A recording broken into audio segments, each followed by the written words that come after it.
So what happens when your heart says I do, but your passports are from totally different countries? It's a reality for millions of people, but man, it opens up a whole labyrinth of legal questions. Today, we're going to break down the international prenup. And trust me, it's not a plan for failure, it's a blueprint for a secure future together. You've heard this a million times, right? It's a beautiful idea. Love should be simple. But the thing is, when love crosses borders, it runs smack into a world of complexity. The feelings are universal, sure, but the rules, they are anything but. And this is where the real clash happens. Your love story is yours, it's personal, but the legal and financial systems of your home countries, well, they're not. They don't automatically talk to each other, and that creates this big gray area where simple assumptions can lead to some really devastating consequences down the road. To build a foundation that's actually going to last, you first have to understand the terrain you're building on. So let's step into this legal labyrinth together and map out the 5 biggest, most unique challenges that every international couple really needs to think about. We're going to cover some things you might expect, like language barriers, and some that are way more complex than they sound, like financial disclosure. We'll also look at this binding promise you have to make to the government and tackle the huge questions of whose rules even apply here and how do we choose them. Every single one of these is a critical piece of the puzzle. All right, first up, the language you speak. And this goes way beyond just being able to have a conversation. In a court of law, if one of you can't prove without a shadow of a doubt that you understood every single legal term in that prenup, the whole thing can be thrown out.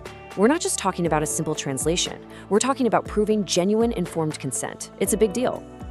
Next up, full financial disclosure. This means both of you have to put all your cards on the table, every asset, every debt, the whole picture.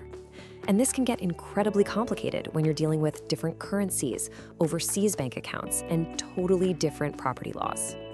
If you miss something, even by accident, it could be grounds to invalidate the entire agreement. Okay, this next one is huge. If you're a US citizen sponsoring your partner, you're going to sign something called an affidavit of support.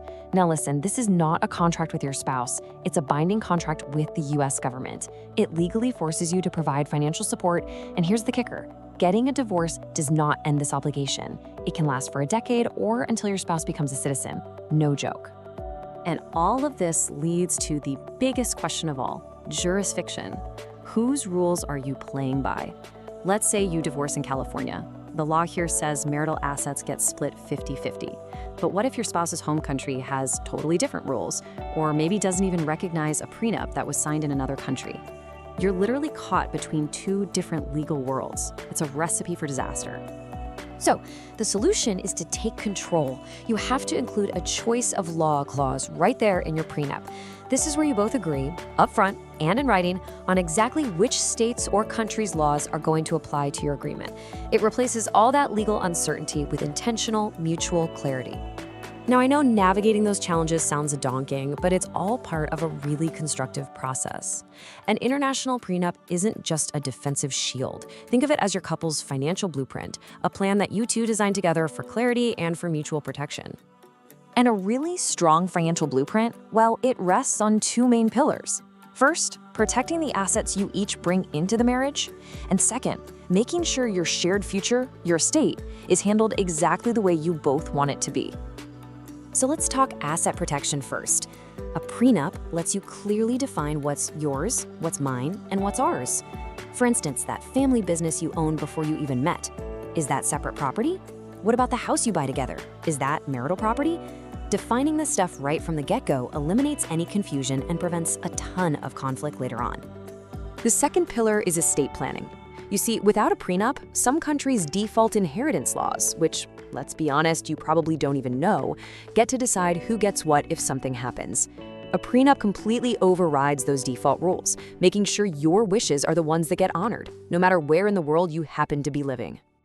Now, all this careful planning becomes incredibly urgent in a really common scenario, the K-1 fiancé visa.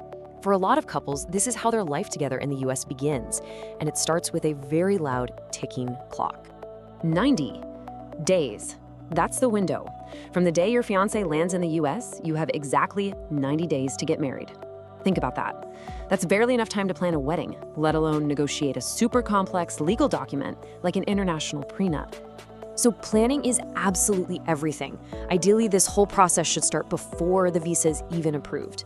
You need time for consultations, for drafting, for professional translation, and for both of you to get your own independent lawyers. Trying to rush this is just asking for the agreement to be invalidated later. And hey, if you're in California, listen up, because this is a critical detail, the 7-day rule. There is a mandatory 1-week waiting period between the moment the final version of the prenup is presented and when you can actually sign it. You absolutely have to factor this week into that tight 90-day timeline.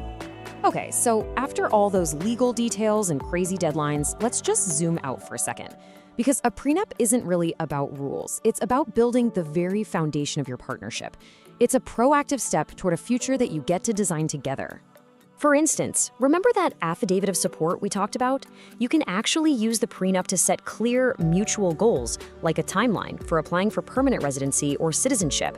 This protects the U.S. spouse from that indefinite financial obligation, and it creates a shared roadmap for your future. And this brings us to the most important point of all. So many people think prenups are about planning for failure. But in an international marriage, with all its unique legal hurdles, that view is just completely wrong. It's not about anticipating an end. It's about engineering a really strong beginning. This whole process is about having the tough, important conversations early so you can spend the rest of your lives focused on what actually matters. It's about replacing legal ambiguity with mutual understanding. By doing this, you're not planning for a breakup. You are actively designing the foundation for a lasting, loving partnership. So the only question left is, what will your foundation look like?